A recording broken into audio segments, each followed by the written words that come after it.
Okay, so we started looking at standard model effective field theory.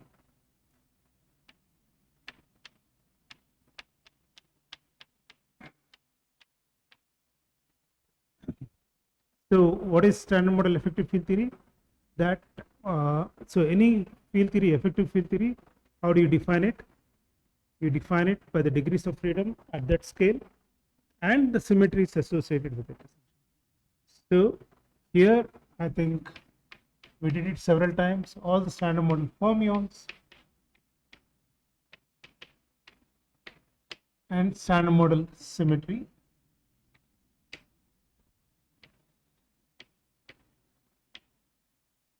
Gauge symmetry of the standard model, and then only thing is on the Lagrangian we don't put any restrictions.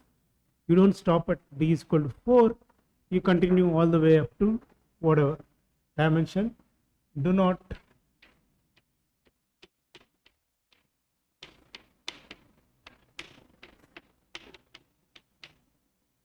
because we believe in effective field theories, so you can go further and further. And then we said that there are baryon and lepton number violating operators which come at odd dimensions of the operator, mass dimensions. So you have, we looked at the dimension 5 operator which is lepton number violating.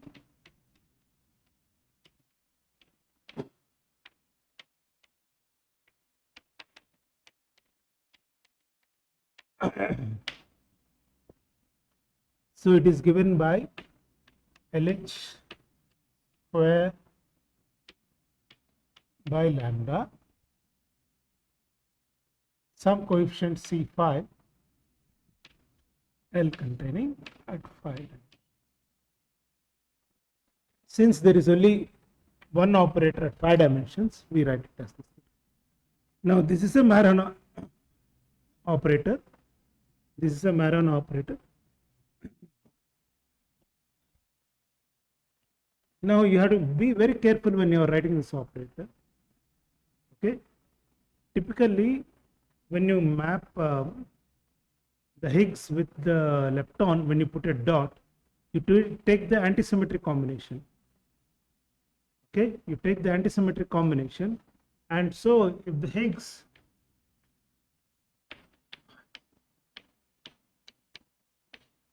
the lepton will always couple to the charged part or the Goldstino part, and it will not get any mass. Okay, it will not get any mass. So if you want to couple with, say for example, this is a standard Yukawa term for the charged leptons. For the charged leptons, when you put a dot, what it happens?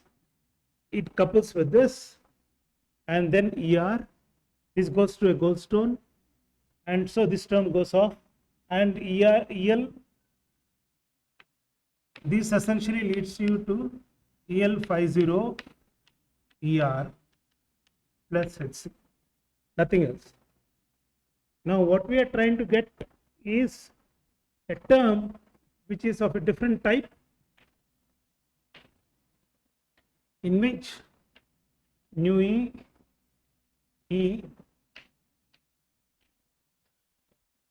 So let me elaborate this operator. C5 LL HH by lambda nu E EL. Now suppose if I take an antisymmetric combination of this goes to two component spinors commute. Okay, so nu E EL minus EL nu EL is equal to 0. But if I take a symmetric combination, okay, if I take a symmetric combination, okay, instead of taking an antisymmetric combination, this will survive. So instead of putting an epsilon, I put a delta. So that will become a matrix. Okay, it's like taking a triplet representation essentially. Okay, it's like taking a triplet representation in your spin. In your old quantum mechanics 1 class, what you do essentially exactly the same way, because SUT is like a spin. So this operator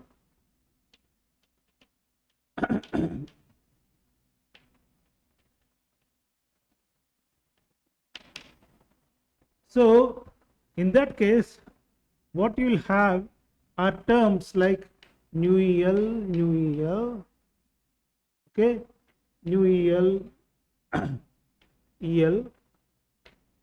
and EL, nu EL, and when you map it with the, so you want to take two triplets, okay. You want to write it in terms of a triplet combination, you can write it in terms of a matrix, or you can modding with sigma, or you can write it in terms of a triplet essentially. So you'll have 1 by root 2.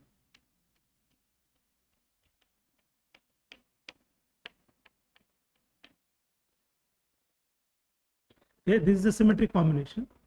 Now you take the Higgs, also build the symmetric combination. Minus sign. Oh, this will be a plus sign. Okay. There will be a 1 by root 2. Take the Higgs, also in a triplet combination,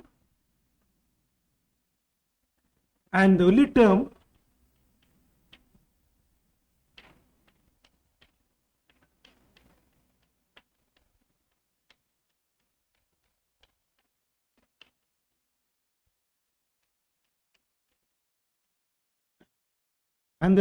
which will be non-zero will be this combination, because you have to multiply them, one as a row, one as a column essentially, and the only term which will be non-zero will be this. Rest of them will get Goldstone modes. Okay, they will be 0 in the vacuum. So the only term which will be non-zero in the vacuum will be the triplet, this term essentially. Now you see, this is a Marana master. This is a Marana master. So in the vacuum, everything goes to 0 except this. Only this combination. So you don't get charged lepton masses from this, you only get neutral lepton masses from this. So you have no worry about it, because charged leptons cannot be given. You can write gauge invariant.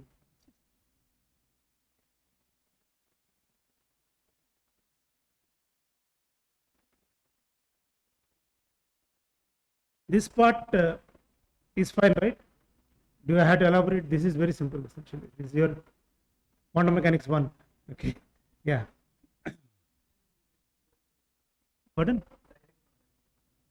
This is just take a transpose delta T transpose. This one, this one. No, if I take an antisymmetric product,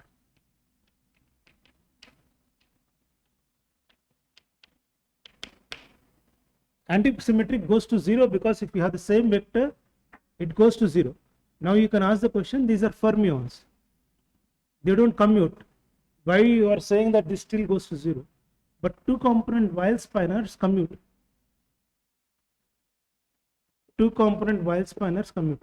Individual component of, if you take individual component, it anti-commutes. Okay, but two component Weil spinors commute. So this product still goes to 0, because each of them is a two component Weil spinor. Okay. So if you take two a Weil vector, if you make a SU2 vector with two Weil components, okay, and then take this antisymmetric combination of the same vector, it should go to 0. It should go to 0. The symmetric combination doesn't go to 0. That's the point.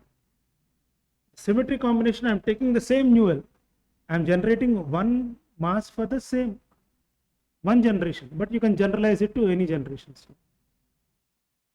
Okay, you can put another generation, third generation. Now, this is the reason why you don't have, you keep hearing these things that you don't have transition magnetic moment, you only have transition magnetic moments for Marana spinors. So this is a Marana spinor. You cannot have a Marana mass term with the same generation, but if you put two different generations, this term is not zero. Okay, so here I just put a scalar, but you can put anything, sigma mu 0, whatever it is essentially. So transition magnetic moments, when we say, this is where magnetic moments are always proportional to the mass. Okay, magnetic moments are always proportional to the mass of the particle. This is your particle physics 101. So magnetic moments, when you deal with when you are dealing with baryon masses or meson masses in terms of the constitution masses, everything you say always proportional to the mass, right? Essentially. So if you have Marana dark matter, it's different compared to, for example, there was a lot of this analysis about transition magnetic for electron scattering. If the dark matter is fermionic and if it's Marana, it has different constraints, whereas if it is a Dirac dark matter, it has different constraints. Okay. This is precisely the reason, essentially.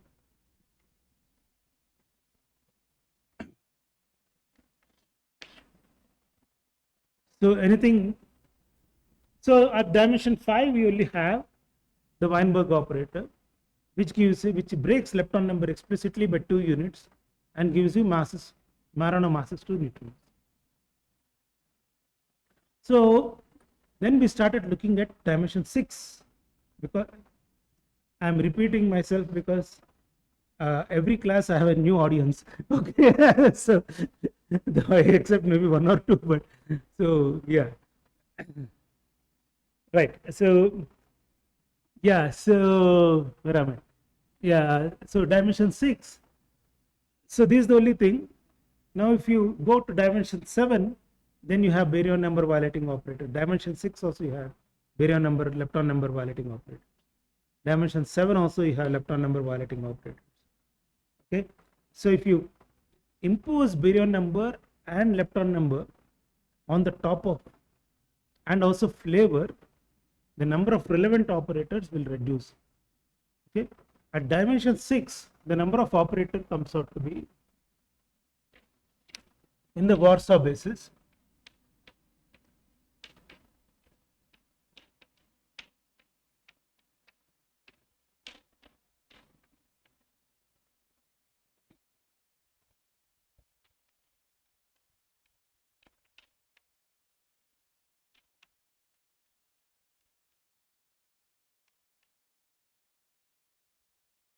violation of flavor, lepton number and baryon number. What is the Warsaw basis? I said compared to the Buchmuller-Weiler basis, the Warsaw basis removes some 6 to 7 operators by imposing equations of motion. By imposing equations of motion. So this we discussed last time, essentially, by imposing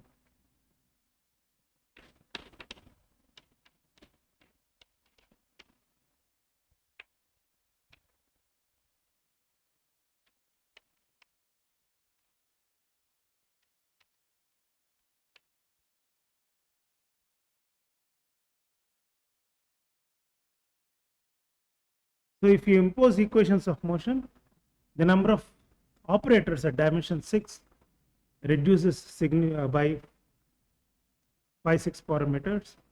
Now the choice of the operators which you want to remove by imposing the equations of motion will make the analysis basis dependent.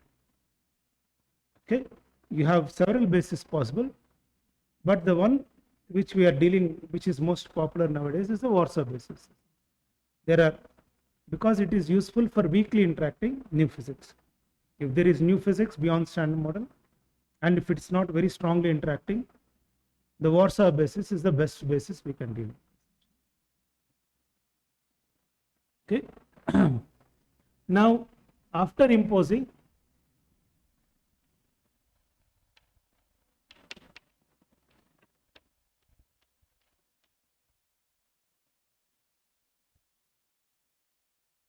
lepton number conservation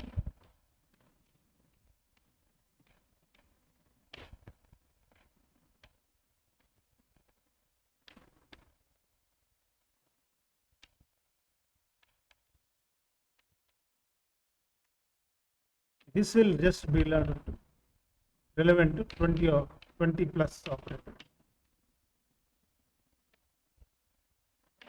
not many. Okay, from 2500 to always less to. So the earlier they were about 2505 or 2506. Impose equations of motion, reduce it to 2499, then further impose lepton and baryon number. Why we are imposing explicitly lepton and baryon number violation? Why? From experiments. Which experiments? LHC. EDM. Oh. Why are we imposing lepton and baryon number? Proton decay. Very good. That's where we are starting. Okay. Is it an LHC experiment? No. Okay. All right. It's super K. Super K. It's super Kamiokande. Super Kamiokande was built as a proton decay experiment. On side, it discovered neutron mass. It's a different matter. They got Nobel Prize for something which was just an appendix matter. So on side business. Okay. Okay. But it is designed to be a proton decay experiment essentially. Okay. So proton decay has dimension 6 operators, which are both baryon and lepton number violating operators. So if you have, I'll do the classification of operators. If you have some operators of this type QQQL, okay, these are clearly baryon and lepton number violating operators at dimension 6. So these operators violate the lifetime of proton very fast depending upon the scale of this thing.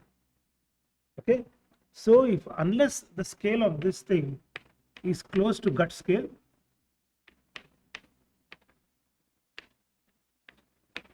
the proton lifetime, okay, will not be stable essentially. So the proton decay, depending upon, there are 2-3 decay modes of proton essentially which are seen. Okay, p to pi 0, p plus to pi plus. Okay, okay, there are several decay modes. Okay.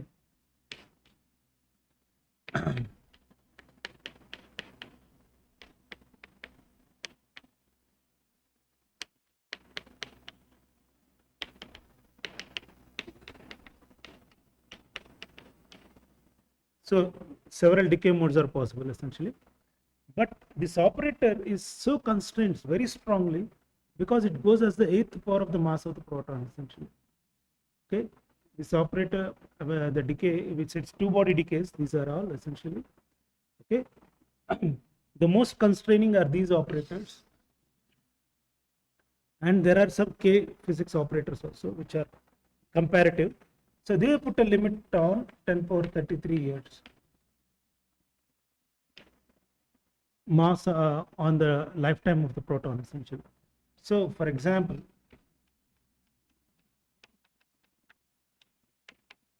is roughly 10 power 33 years, and then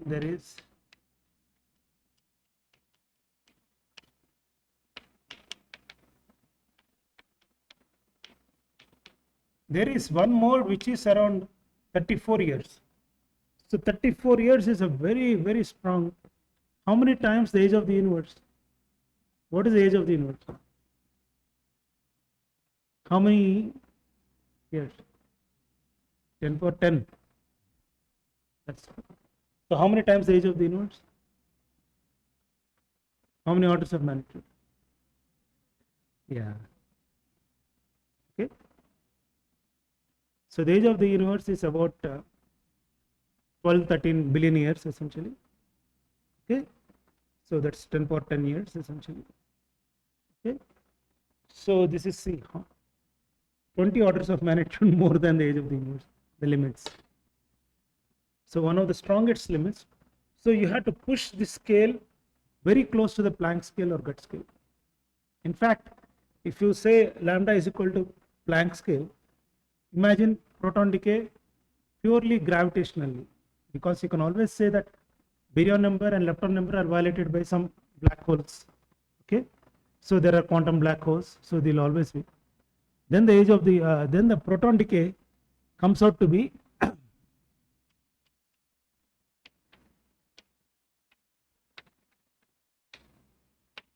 decay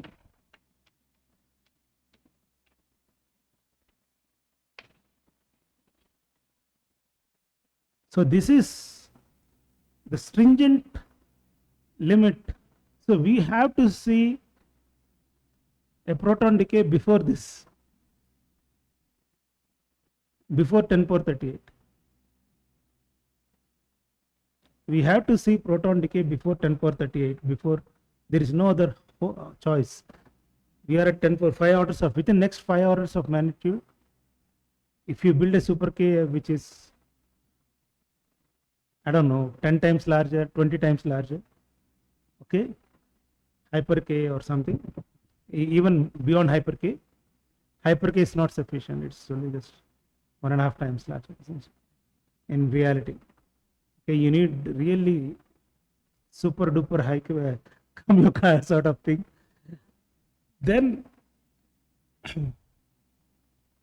we will know whether there is violation of baryon number at all, and we need baryon number violation in the universe because we are seeing it. Then anthropically we are seeing it, because if there is no baryon number violation, there is no baryogenesis, and there is no life, or whatever they want to say. Essentially, we don't have matter dominance over antimatter, essentially. So there should be baryon number violation, but we have not seen it. So we should be, if you did happening at Planck scale, the least it can be is 10 power 38 years.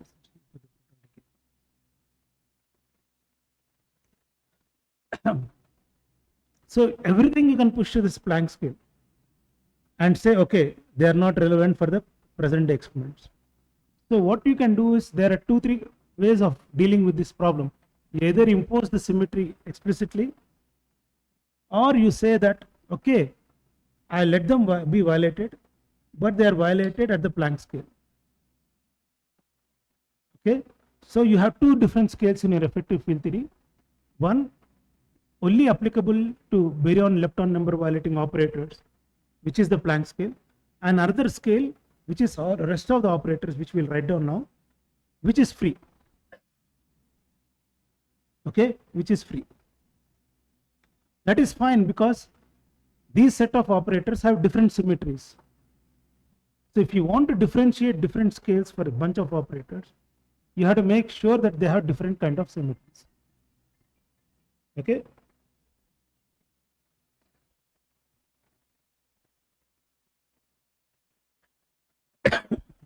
So at dimension 6, okay, this is dimension 6. We have this many operators, and then we started writing them down. Any questions on baryon number, lepton number violation? So when you want proton decay to happen, you should have both baryon number and lepton number together to happen. Pure baryon number violation will not lead to proton decay. Why is it that? Huh? They have to decay into something. And why doesn't proton decay to something?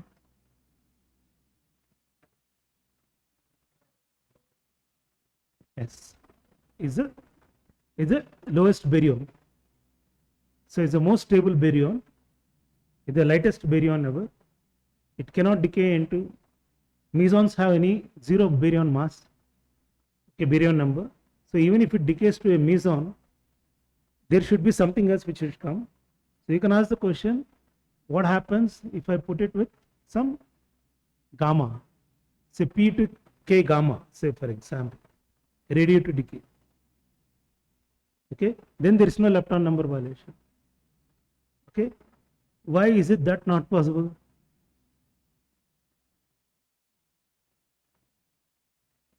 Take it as a homework.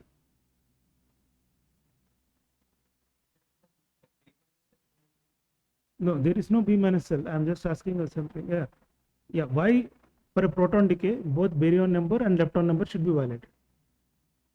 I am asking, can you write an operator with only baryon number violation? Without putting a lepton in the final state. The moment you put a lepton in the final state, it violates lepton number. Instead of a lepton, why don't you put a gamma or Z or some such thing? Is it possible? Not possible? Why? Maybe possible? If yes, what are? I will take all answers. No problem. Okay. But I need some answer. Okay. The homework problem. Okay.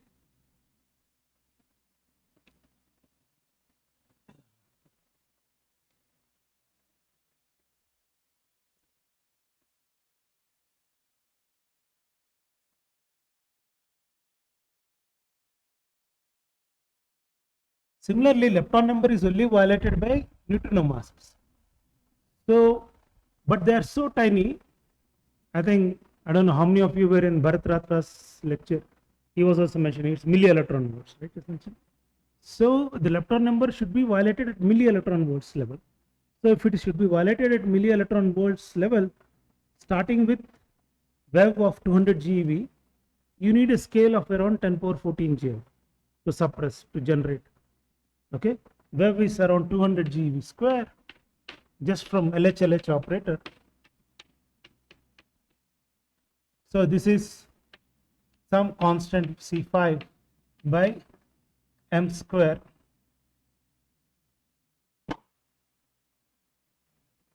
by M, okay, because it's dimension 5. So V is 200 GeV square, and this is equal to milli electron volt, even if you take 1 electron volt. So that is 10 power minus 9 GeV. So you get M is equal to 10 power 9 into 10 power 4 GeV. So around 13-14 GeV essentially.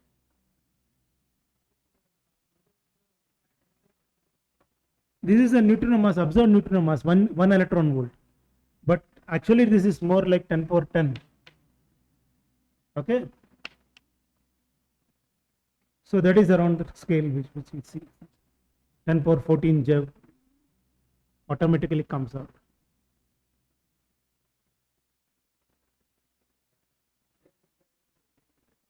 C5 stick. Now, how much lower you want to put it? You can take it to with electron mass, electron Yukov coupling. Yeah, you can do all that games. Lower, yes. You can bring it to TeV scale if you want. Then play with 10 power minus 10 Yukov couplings. You can tune whatever you want. You can put it to 0. Then actually I have no zero. Yeah, right. Yeah.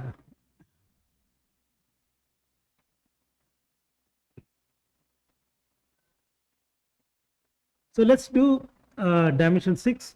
So this is about dimension 5. So dimension 6, the trick is to get all possible operators and multiply them with the Higgs. So last week we did with so we started with the kinetic terms. So we started with the gluon operator.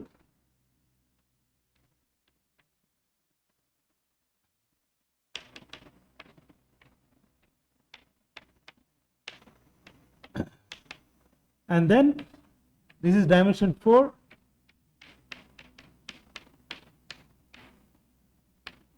Dimension 6. So this is one of the first operators you can write down.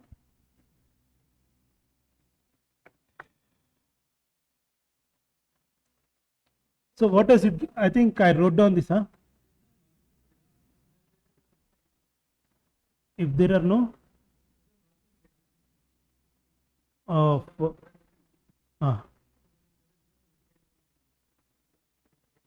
no, because there is no m coming into the picture at all. Yeah. So if you write Dirac, if you take Dirac masses, so you have to explain.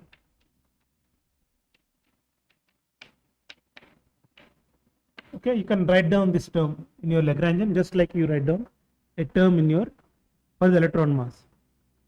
Okay, you can write down this term. This you can write it in term gauge invariant form purely. Okay, explicitly, and then for top quark, if you put H tilde, you also put H tilde for up type neutrino. Okay, and then you get a wave, and this gives you a wave nu L bar nu R. But there are two things: impose lepton number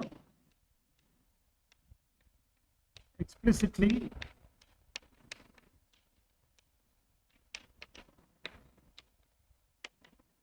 in standard model. You have to impose lepton number explicitly in standard.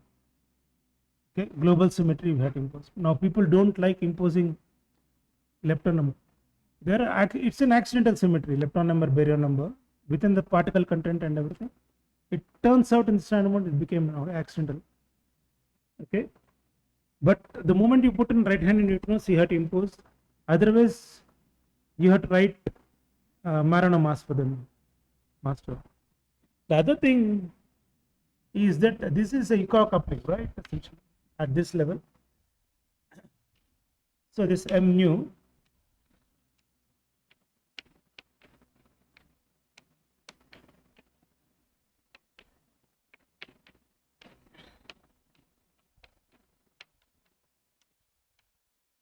you have to deal with echo couplings of the order of 10 power minus 12.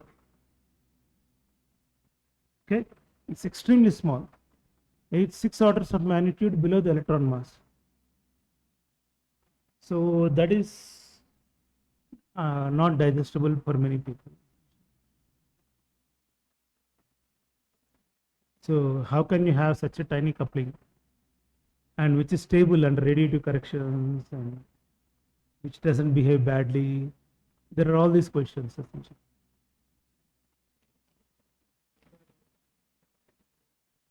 Right.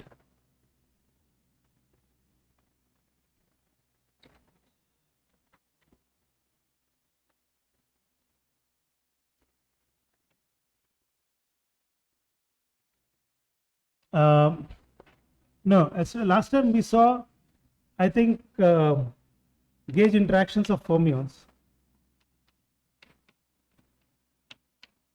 Okay, I'll do it the way I did it. So remember, if you want to write SM, L Yukawa, L kinetic, I think we started with kinetic, L gauge, L Yukawa, L Higgs. So now we want to write L SMEFT at 6 dimensions.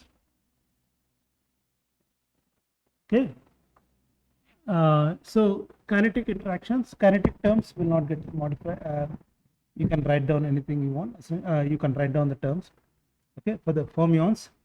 So you have TL. Say take any fermion FL bar I del slash FL.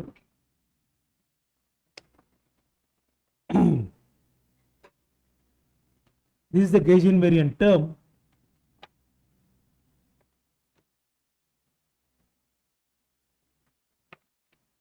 Times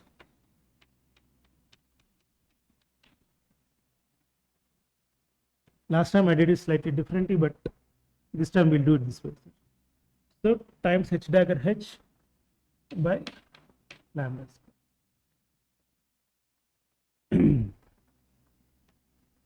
Now h is equal to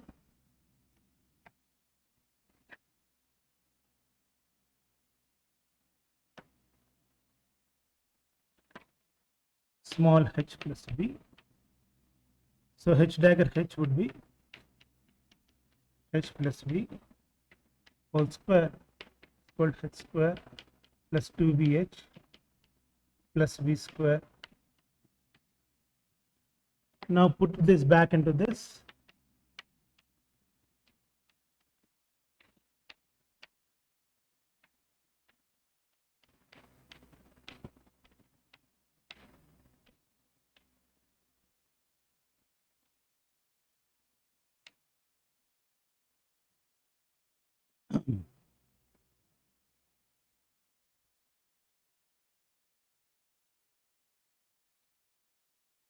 Now let me also expand the del slash.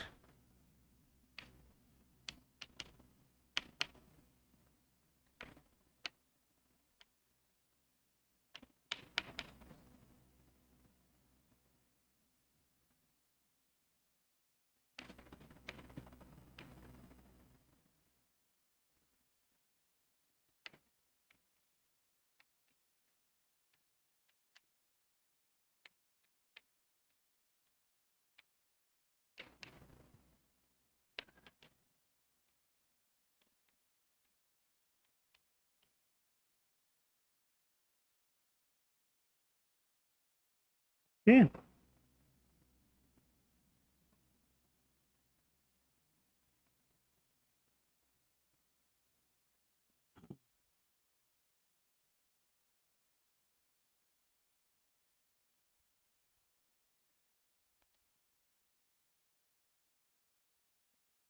So this is SMEFT coming from the kinetic term.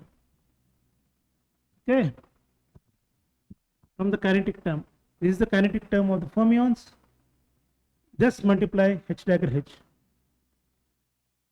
This gives you dimension 6 operator contributions from the kinetic terms.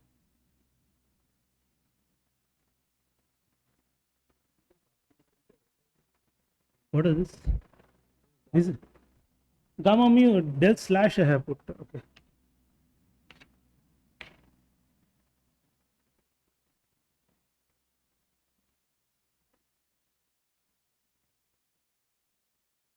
Agree? Now expand this. First thing you see is del slash gets multiplied by h square. So the fermionic kinetic term is modified.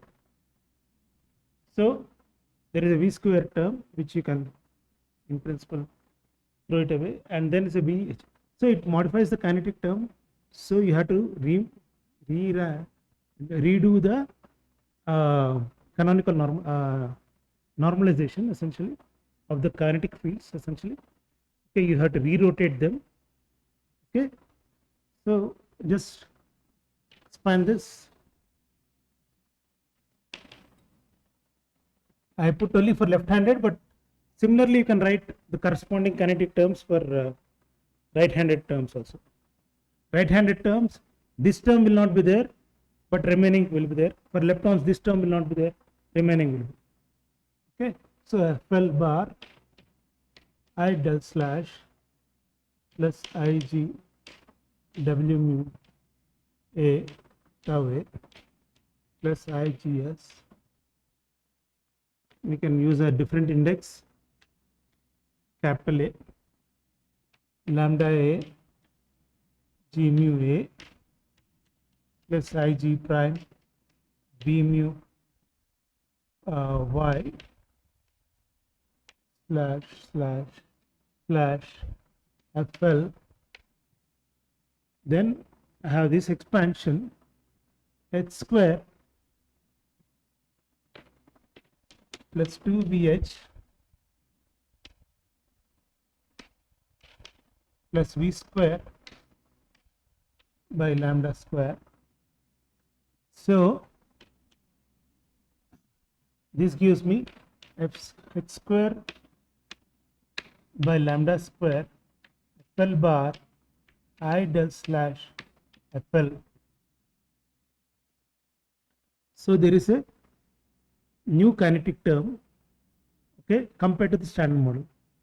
So the standard model kinetic term will get corrected by h square by lambda square. Okay, and h square 2vh by lambda FL bar, same thing, I del slash FL. Okay, so all this entire thing will correct your kinetic term. Okay, so this entire factor will correct your kinetic term. So you have to renormalize your kinetic terms. Okay,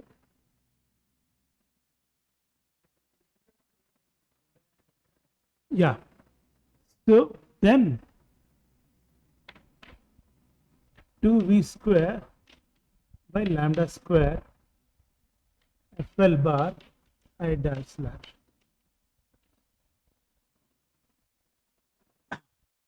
Now plus, now this Higgs is a dynamical Higgs, okay, whereas this is in the classical wave. So this is di-Higgs interaction. Okay, so you have a new di-Higgs interaction with the fermions. You have single Higgs derivative term. Is it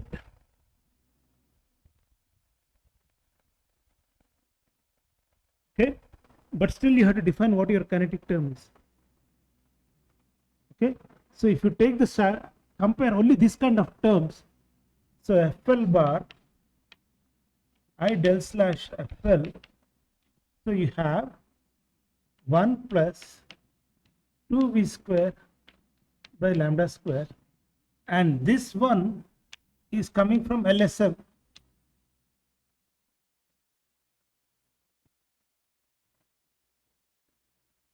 So this one is coming from LSM. Now what about these interactions? If it is non-dynamical, you can try to diagonalize them, but they will appear somewhere else. These fields you can rotate them if you want. This will be your basis dependence essentially. Okay, if you want to rotate the Higgs interactions, because there is already, now then you take FL bar I. Now there is no such derivative term with H in the standard model. There is no counterpart for this in standard model. On this also there is no counterpart for this. Now what will you do with such kind of terms? Okay, ideally what you can do is you can rotate them away. Okay, you can write it in you can write a matrix for all the kinetic terms. You can rotate them away and keep the kinetic terms clean. Say for example, let's say that there should be always be diagonal, right? At the end of the day, if you want to do Feynman diagrams or something. But then these terms will appear some in all the fermionic interactions, in the gauge interaction, everywhere they will appear. Okay, all other interactions, they will appear as rotations. They will appear as rotations. So when you are doing the calculations, you have to be extremely careful what you are doing in a sum EFT. When you draw a Feynman line, you have to be sure in what basis whether you have done it correctly or not, because all the kinetic factors are modified. Last week I showed the other ones. I think for QED I showed. I think QED, QCD, those also get modified. Today I'm showing for the fermions. I'll come to the QED.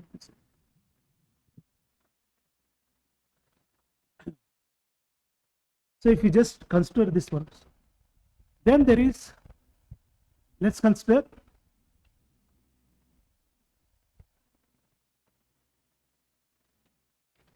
interactions of fermions with gauge bosons. So you have, this is about kinetic terms. So if you want to keep the kinetic terms stable, so you have to draw sum h square by lambda square v h v square by lambda square. Can keep the lambda square.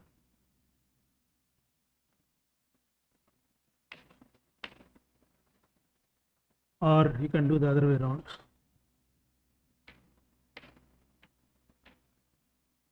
Then you can write your fermionic terms. Okay. Then you can rotate this matrix and make them diagonal. Okay. Now let's worry about gauge interactions. Fill bar Ig W mu H slash tau A FL.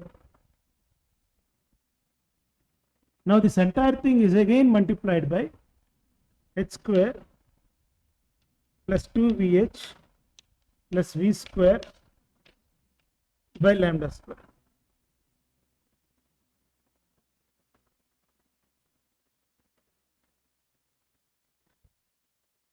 Now there is up to here there is one term already. So the first thing you notice is, if I forget Higgs as a dynamical thing, so I have new interactions with Higgs. Okay, take it as Higgs as a dynamical thing. So I take, so FL bar Ig W mu A tau A FL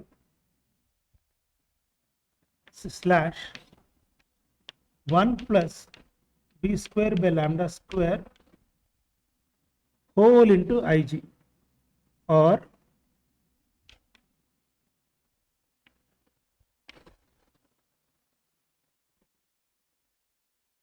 your gauge coupling is getting modified by v square by lambda square.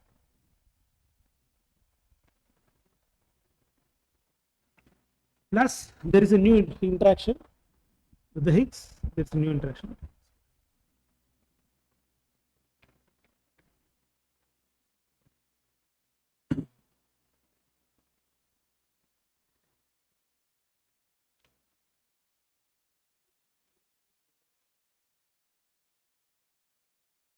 By definition, kinetic terms are flavor diagonal.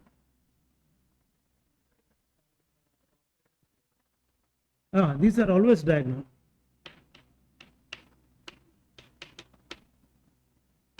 There is also the only way you can have flavor off diagonal is Yukawa coupling.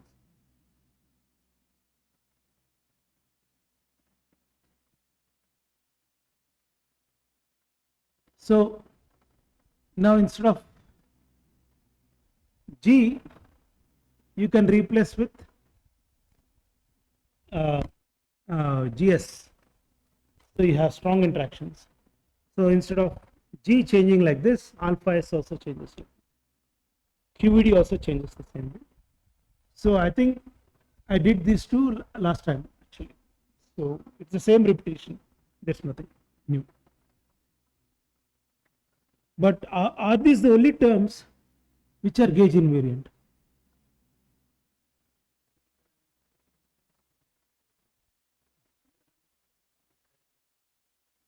Pardon?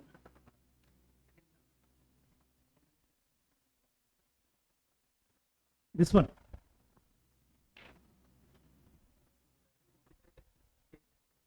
Yes. Entire Higgs phenomenology is modified.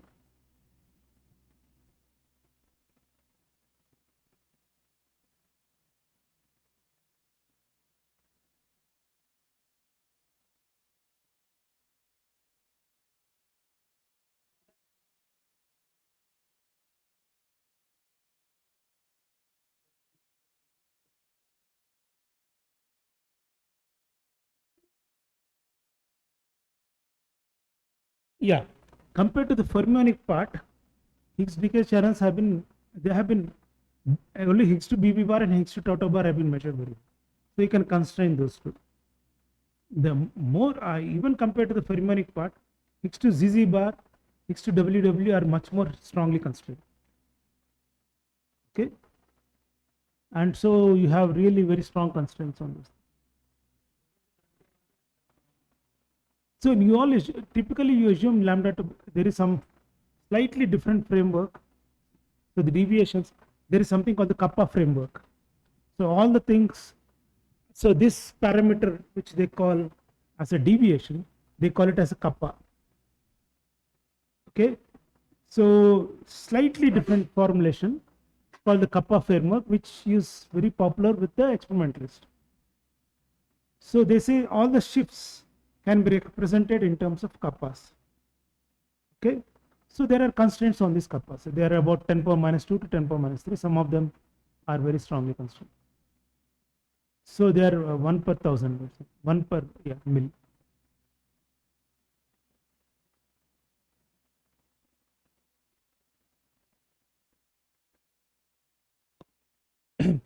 Now this is we can get, okay, from this first term, only the kinetic term.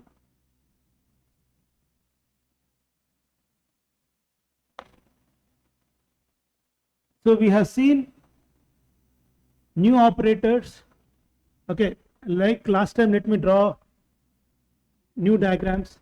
So you have new vertices. This is the same vertex, but the new vertex you will find which is not there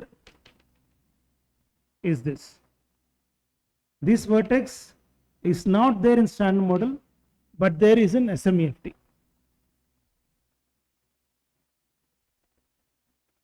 This vertex in SMEFT is there in standard model, gets modified. Okay, so this is FL, FR, or FL, FL.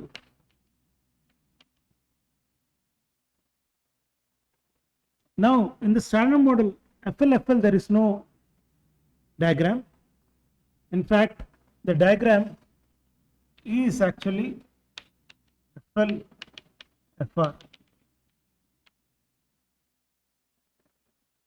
for the Higgs.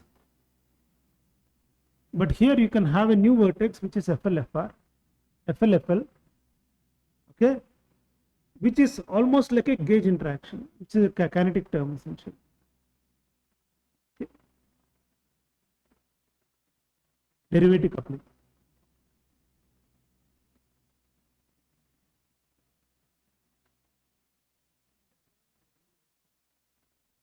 No, instead of a W, you have a Higgs, neutral Higgs.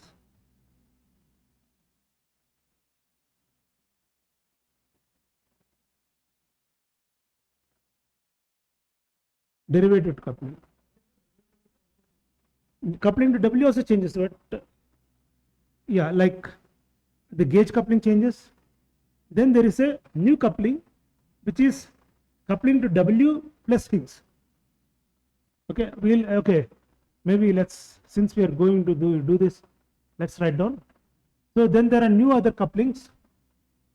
I'll come back to this form again. From the W, FL,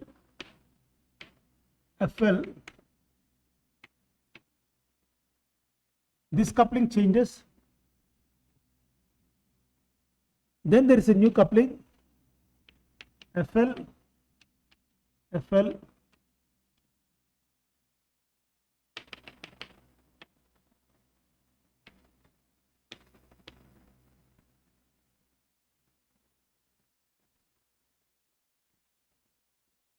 and this interaction is there anyway, essentially.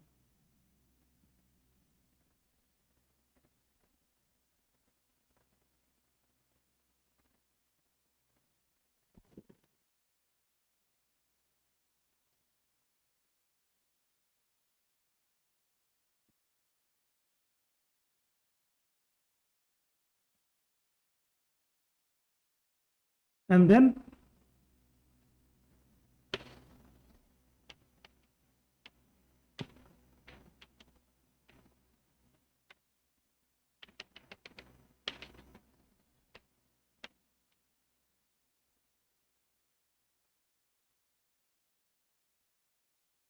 that is coming from this with this.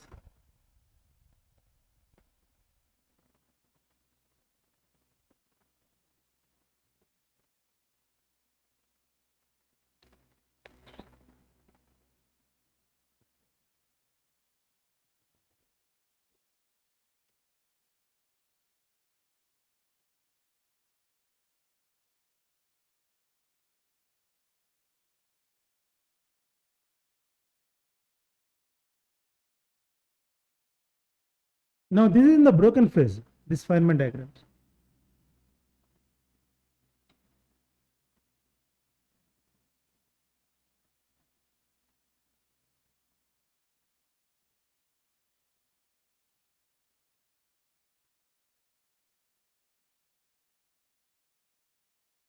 So this is about the first term. So we've seen all possible operators. Now let's see second term.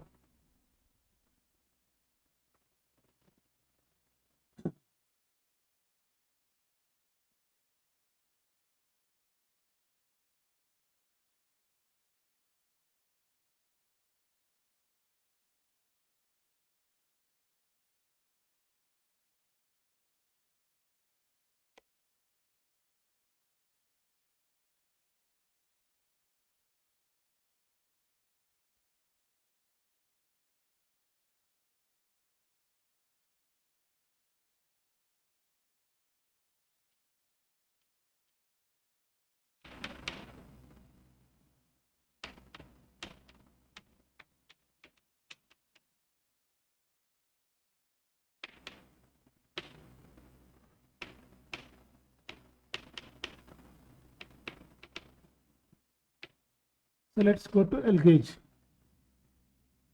Now L gauge contains terms like G mu A,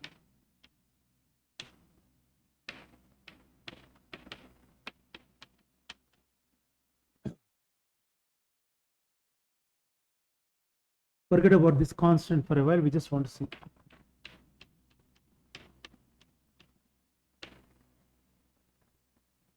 Dimension 6 is very easy because this is dimension 4. You multiply with the only dimension 2 term in the standard model is H dagger H, which is gauge invariant. Okay, so it is very easy to get dimension 6. Now expand this. Okay, so if we expand this,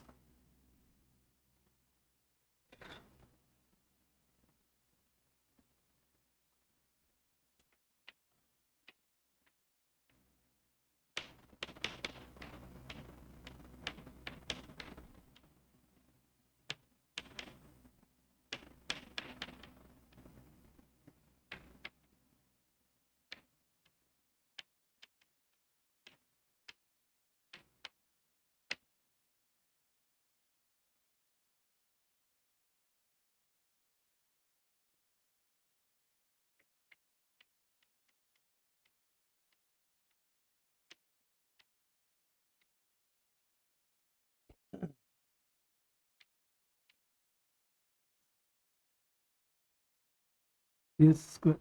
Now, now you have combination of this with H dagger H. Now you see the kinetic terms will get modified by H dagger H, same exactly for the gluons also. Okay, then you have combination of gluon Higgs Higgs. So you have couplings, effective couplings like this.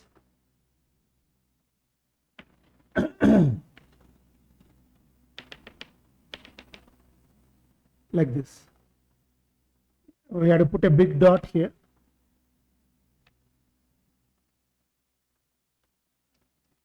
How did I get this? Expanding, putting back into this, putting what is expanded.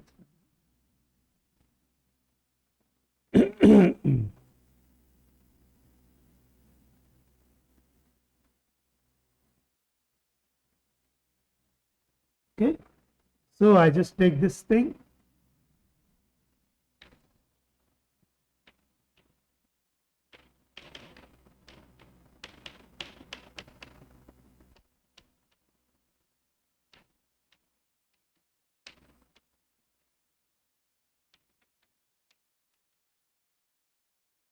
Up to some constants.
So the easiest ones are these two. Then you can also have three gluon vertices, the Higgs,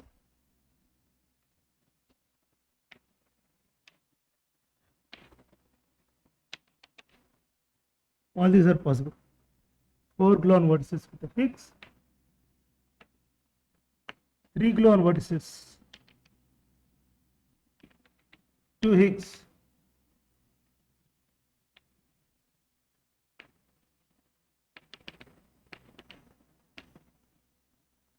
four gluon vertices with two Higgs.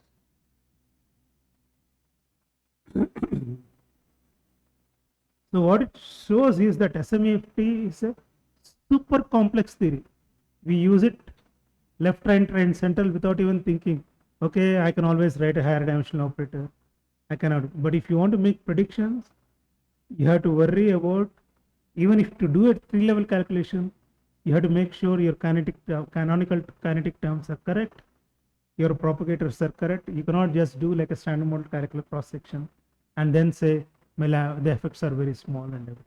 Of course, the effects will be very small if lambda is large. Okay, but still, if you want to do a proper job, you have to do everything consistently.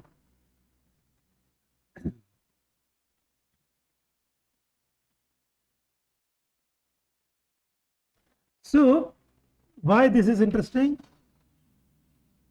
SMEFT, I think the other day somebody was asking, does it always say anything about new physics? Need not be. So you have a glue vertex here, okay, which is coming from standard model itself. Essentially, the top quark loop produces a effective vertex for the production. Okay.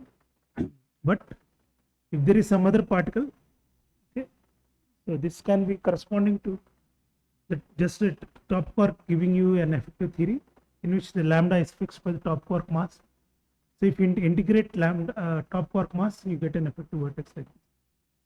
Okay, if you take top quark mass as your expansion parameter as a lambda, and then derive this, you get an effective vertex like this.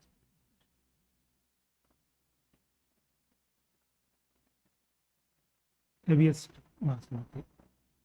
So you do the same thing with the W, same thing with the other things.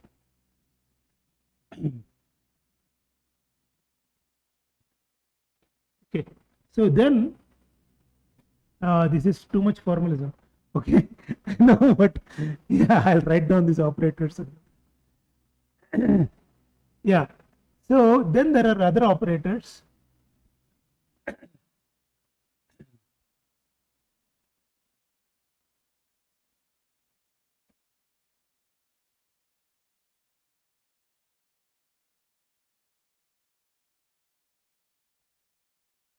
Similar to F mu F mu. So you can write like G mu nu, we also can write W mu nu.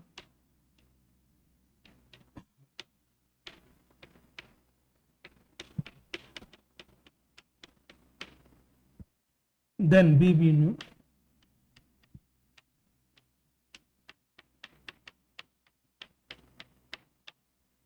each of them with some coefficient, okay, some C we write it, some C we write it. But there is one operator which you won't get it like this, okay, there is one more operator. So that operator is H dagger sigma mu nu A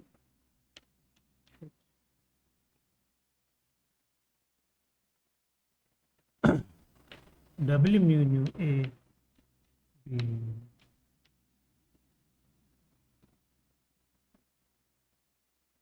This is a very special operator. So this gives you X to WW, X to gamma gamma, X to Z and everything. So this is for the decay of the Higgs.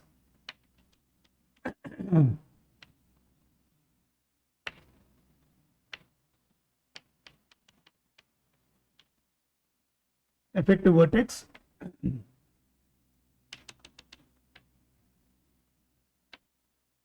WW. Okay. Now this one doesn't, you cannot write it starting from standard mode. There is no mix operator in standard mode, which is gauge invariant, because there is always a. So here you can write a mix operator, but for that you need to put sandwich H dagger H with a sigma A, and then you can write a mix operator. The mixed W mu nu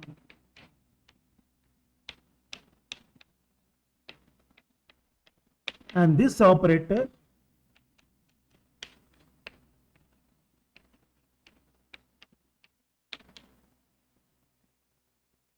is the relevant effective field theory operator for the S parameter.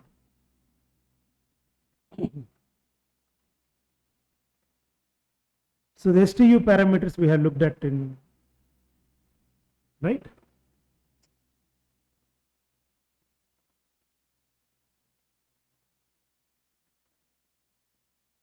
So why this operator? Question: why this operator is absent in standard model? W mu nu A, B mu nu.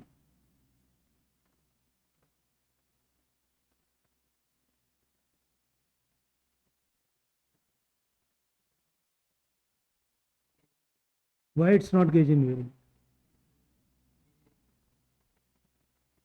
Because there is an A, there is no sum over A.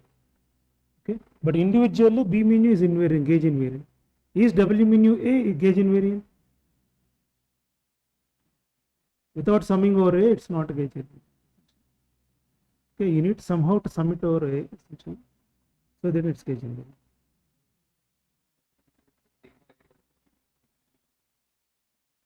Can you write it down like that? How can you write it down? You need a current, right? Essentially.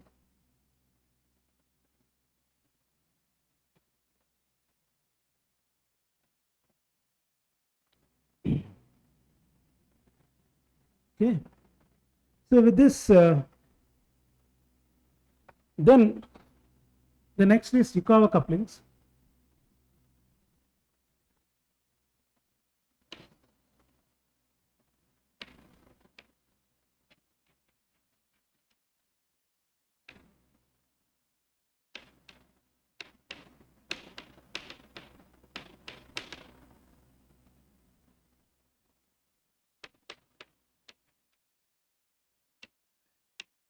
This is standard model.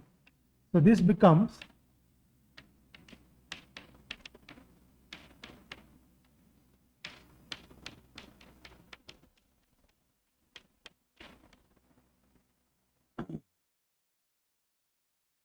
so this is also easy to do.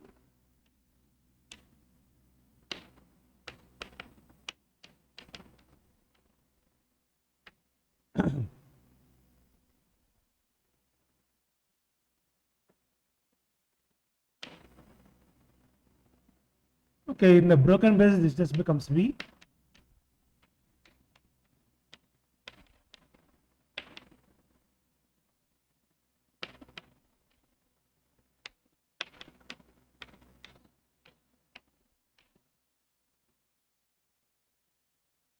Now this is super complicated in the book. So we have Higgs, tri-Higgs, double Higgs, okay, all kinds of interactions in the broken. So an ordinary simple Yukawa coupling with one single Higgs will get modified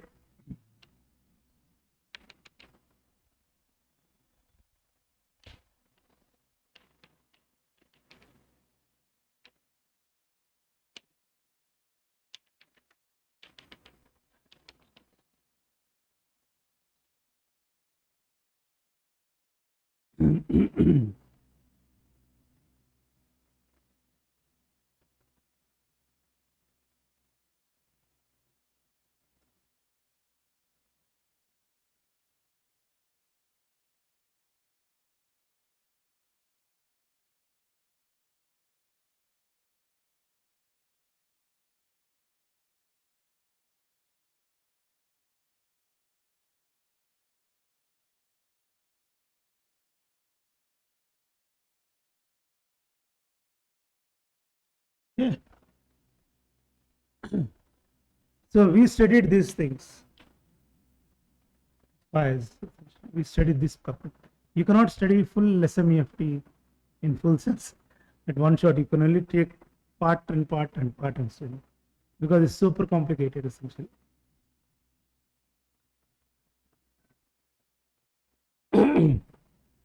So then the last part is what is the leftover part? Higgs. Okay. So there is only one duster. One of you take these two to Keshava and tell him to replace this. Okay. Otherwise he won't replace. Sangeeta, you will do it? He will listen to you. Okay. So, okay.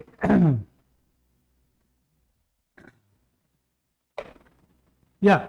So last part of the standard model Lagrangian.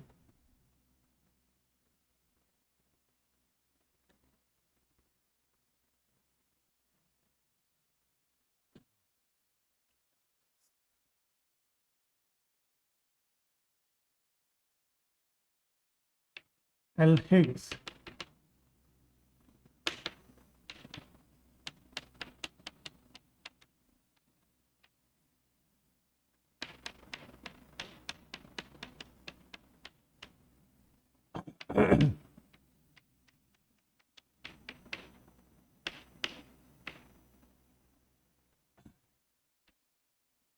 Let me call it as mu tilde square, lambda tilde square. Okay. Because I want to distinguish between standard model and this one. So this becomes minus mu tilde square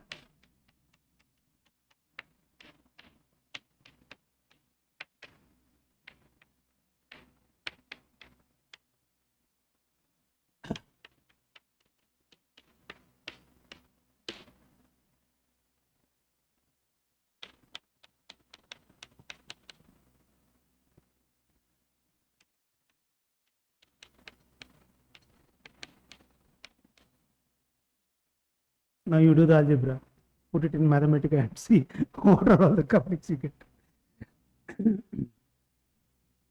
Now h dagger h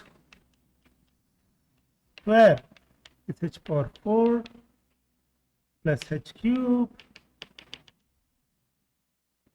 then h dagger h cube for 6 for 5 for 4, everything possible. So we only have 40 couplings in standard model, but in the broken phase you will end up having 20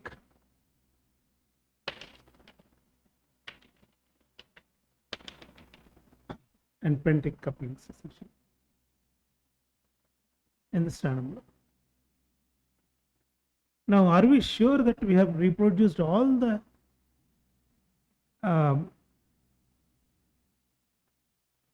SMEFP operators with this? There are 4 fermions, various other operators still. So what I'll do is I'll do the classification of operators, okay, in the next class, and then 3-4 observation signals, and I'll stop SMEFT. If you want, I can continue, but I'll do up to that point. I'll do SMEFT, and then I'll go to HEFT, Higgs FT. Okay, but anyway, you have a rough idea of what I'll do. The observation signatures. How do you do? I'll present some fits essentially, which you do the thing. So the classification of all these operators. Yeah, this will take some time. So I'll do the classification of all these operators in SMEFT in terms of operators, in terms of number of derivatives they have, number of scalar fields they have, number of fermionic fields they have. So you can express all these operators in terms of number of these 3 quantities: derivatives, size, and phi's. Okay, and with this we'll write down the classification of operators, and that is a good introduction so far, but that is not sufficient actually. I have to do more, and then I'll try to do some phenomenology, some numbers. So main thing is diboson, all this signatures. Okay, so I'll stop here. Okay.